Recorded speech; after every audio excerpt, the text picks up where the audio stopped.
Hi everybody, Betty G here. Just wanting to share something that was on my heart. The other day I was at the Foster Ridge High School football field and I was running or actually planning to run, and then when I showed up there was a box and a tire that just had my name written all over it. And I didn't want to do that workout, but I had to suck it up and just look at it as, sometimes life is going to be a little bit harder than you expected when you show up, you wake up, you go somewhere, you have this all planned out, and things don't work the way that you anticipated. But you have to suck it up, get over it, get over yourself, and do it. At least that's what I have to do. And so hopefully, flipping the whole perspective thing, you got that. And I just wanted to share something else that happened while I was out there.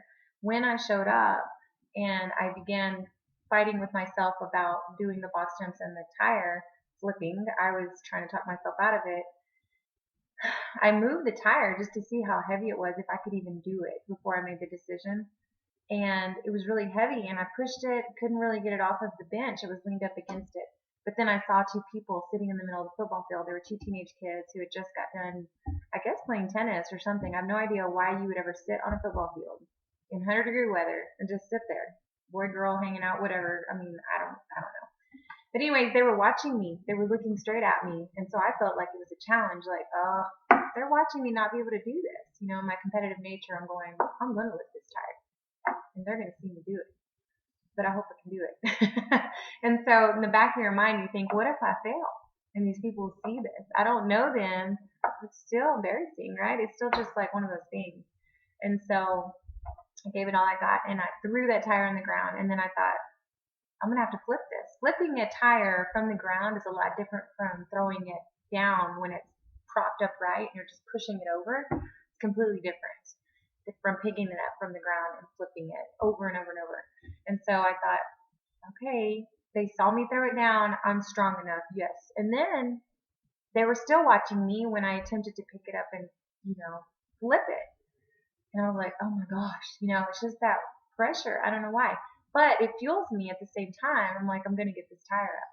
So the funny thing is, there's also a lady walking around, and she was there before I even got there and was, still finishing up even when I was getting finished. So she was working hard. All she could do was walk, but she was walking lap after lap after lap. And she was doing the best that she could, and I was really proud of her because she was an older lady and it was all she could do. And so on the one hand, I see somebody who's giving it all they got. On the second hand, it bothers me when I see someone or two people or a group of people not working out when I'm working out. Like anything, anywhere you go, do you want to be the only one working? Even if you see someone doing what they can, it kind of helps the situation because, they're giving their best. But then you got two people just sitting there doing nothing. And you're like, this doesn't make sense. And so, I don't know, it's just one of those things that I think a lot of us have a hard time with. At least hopefully you relate to this story in some way. But it just makes it hard when you feel like you're the only one doing what it takes. It's just not fair, right? And so my point to this whole story is sometimes, and most of the time, and probably for the rest of your life, if you waited for everybody to be on board that you wanted to be on board before you got started, you will be waiting for the rest of your life. Like even if there were a whole football field full of people who were doing it, it does make a difference. It does motivate you. It does help you. That's why boot camps are so successful.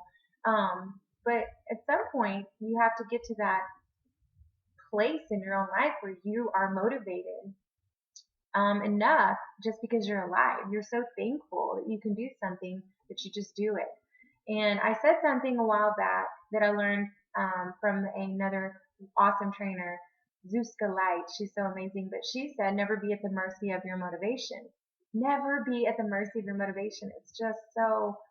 It's a pivotal moment in your life if you could just grasp that. You're alive. What motivation do you need? I mean, you have Jesus on your behalf who's interceding, he's praying for you, and you have God on your side. Whenever you have God working on your behalf and helping you, it's a win-win situation. You cannot fail unless you quit. I heard that at church today, and it's so true.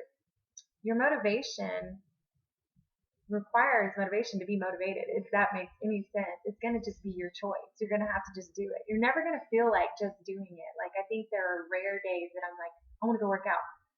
But I had previous motivation because I've already done what I'm about to do, and so I'm going to see if I can get better. And so you set yourself up for success when you just show up. And that's just the main thing is I want to share with you today is just get excited about being able to get excited. Get excited about where you're at. Thank the Lord and just ask Him for help and just take a step in the right direction and it'll lead to more. And wherever you end up is where you end up. And just learning how to enjoy the journey and the process is a big part of it. Wanting to be there now, that's going to demotivate you more than anything. It's going to make you want to wait. It's going to make you want to stop. It's going to make you want to cry. It's going to make you want to quit, blah, blah, blah, blah, blah. Your own worst enemy can be yourself. And I know that from experience because I hold myself back all the time. And, there are a lot of things that I've overcome, so I speak from experience, but I just want to encourage and pump you up today to continue to flip the perspective one day at a time, one step at a time. Be okay with where you're at. Know where you want to go and understand what it's going to take to get there and just fight for it, okay? And so I'm praying for you. I hope that you stay with that understanding today and you crush Monday out of the park or whatever day that you're on that you see this. It is not about when people support you, then you can. It's not about when everybody else is doing it, then I will. It's about what are you going to do because you're responsible for you. You're the only one that can change your attitude. You're the only one that can change getting up earlier in the morning or not. You have to choose. So meeting your goals, it's a choice. Decide to do it.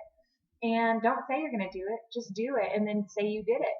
How about flipping that? So hopefully this boosted you in some way. Please post anything that you have learned along the way of your journey that showed helped you to stay motivated even when like everybody in your family's not on board, or just whatever. Like just share something that has helped you because your story will help someone else.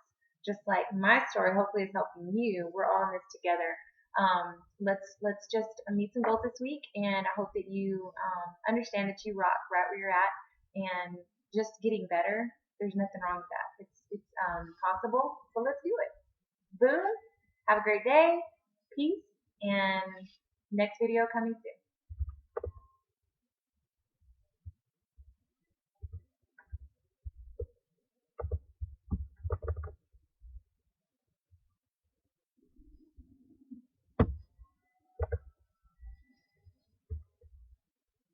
I don't know how to stop this video.